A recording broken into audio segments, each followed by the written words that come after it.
সরকারি হাসপাতালে কর্মীদের দিতে হবে টাকা। আগে হ্যাঁ, ঠিকই শুনেছেন।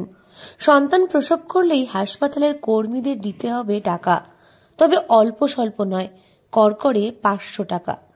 যদিও বা কোনো ক্ষেত্রে সংখ্যাটা আরো বেড়ে যায়। গুরুতর এই অভিযোগ বালুরঘাট জেলা হাসপাতালের লেবার রুমের কর্মীদের বিরুদ্ধে। মিষ্টিমুখ করানোর জন্য রোগীর আত্মীয়দের কাছে 500 টাকা দাবি হাসপাতালের কর্মীদের। এরপরেই ক্ষোভে ফেটে পড়েছেন প্রসূতি রোগীর আত্মীয় পরিজনেরা। এমন অভিযোগ তুলে বালুরঘাট জেলা হাসপাতালে সুপারের দ্বারস্থ হয়েছেন প্রসূতি রোগীর আত্মীয় পরিজনরা। ঘটনা হচ্ছে যে আমি আমার শালিকে নিয়ে যাই আমি ডেলিভারি করানোর জন্য আমাদের বালুরঘাট হসপিটালে। ওখানে নিয়ে যাওয়ার পর ডেলিভারি যখন সময় হয় তখন লেবার রুমে নিয়ে যায়। লেবার রুমে যাওয়ার পরে যখন বাচ্চাটা প্রসব হয় তারপরে লেবার রুম থেকে যে মাসিগুলো থাকে সেই মাসেরা এসে 500 টাকার আবদার করে।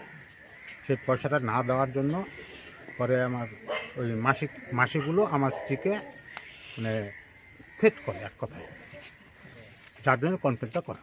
কমপ্লেন করেছে যে আমাদের সুপারের আছে, বালুরঘাট হসপিটালের সুপারের আছে। আপনাদের যেটা আজকে আমার ক্ষেত্রে হয়েছে সেটা আদার্স যাতে আর কোনো পেশেন্টের ক্ষেত্রে না হয়। তবে শুধুমাত্র একজন দুজন নয়, হাসপাতালে ভর্তি হওয়া প্রত্যেকটি প্রসূতির পরিবারের কাছেই টাকা চাওয়া হয়। পুত্র সন্তান জন্মালে আরো বেশি টাকা আবদার করা হয়, আর দাবি অনুযায়ী টাকা না দিলে গালিগালাজ করা হয় বলেই অভিযোগ। জানা গিয়েছে, এদিন প্রসব বেদনা নিয়ে বালুরঘাট সুপার স্পেশালিটি হাসপাতালে ভর্তি হন বালুরঘাট পদ্মপুকুর এলাকার বাসিন্দা রিঙ্কি গিরি।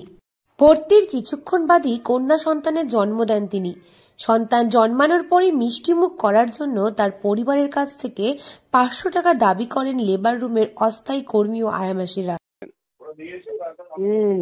একটা অভিযোগ পেয়েছি, এরকম হওয়া তো কথা নয়। জেলা হাসপাতাল, সরকারি হাসপাতাল ফ্রি ব্যবস্থা। যদি এরকম হয়ে থাকে আমরা তদন্ত করে দেখছি, তদন্তে সেরকম দোষী সাব্যস্ত হলে ব্যবস্থা নেওয়া হবে। অভিযোগটা একটা পেয়েছি এবং সেটা নিয়ে আমরা খতিয়ে দেখছি। দাবি দেওয়া টাকা না দেওয়ায় তার পরিবারকে গালিগালাজ করা হয় বলে অভিযোগ। যদিও আবার অনেকে ঝামেলা এড়াতে টাকা দিয়েও দেন অনেক পরিবার। এদিন একই রকম পরিস্থিতি দেখা দিতেই এই নিয়ে অনেক প্রসূতি রোগীর আত্মীয়রা লিখিতভাবে অভিযোগ জানিয়েছে সুপারকে। বালুরঘাট জেলা হাসপাতাল কর্তৃপক্ষ এমন অভিযোগ পেতেই নড়ে চড়ে বসেছে। দ্রুত গুরুতর অভিযোগ নিয়ে উচ্চ পর্যায়ের তদন্ত নির্দেশ দিয়েছেন সুপার। হসপিটালের লেবার রুমে আমার বোনকে ভর্তি করেছি, বাচ্চা অলরেডি হয়ে গেছে। তারপরে তখন বের করে নিয়ে আসা হচ্ছে, তখন দুইজন মাসি তখন বলছে যে আমাদের বকশিস দিতে হবে। তা আমি তখন বললাম কত? বলছে আমরা 4 জন আছি, আমাদেরকে 500 টাকা দিবা। তো 500 টাকা দিবা। আমি বলছি আচ্ছা বেডে দাও আগে পেশেন্টকে, তারপরে দিব। তখন বেডে নিয়ে আসে, পাশে রাখা হয়েছে। তারপরে আমি ঘর থেকে বের হয়ে, ওখানে তো ঢুকতে দিচ্ছে না সবাইকে। আমরা গিয়েছি যাতে 10 তলাতে এরকম না হয়, যাতে সবাই রুগী নিয়ে যায়, যাতে তাদের কাছ থেকে এরকম টাকা পয়সা যাতে না চাই। হয়তো কত মানুষ কোনভাবে আসে চিকিৎসার জন্য, সবসময় তো নাও থাকতে পারে।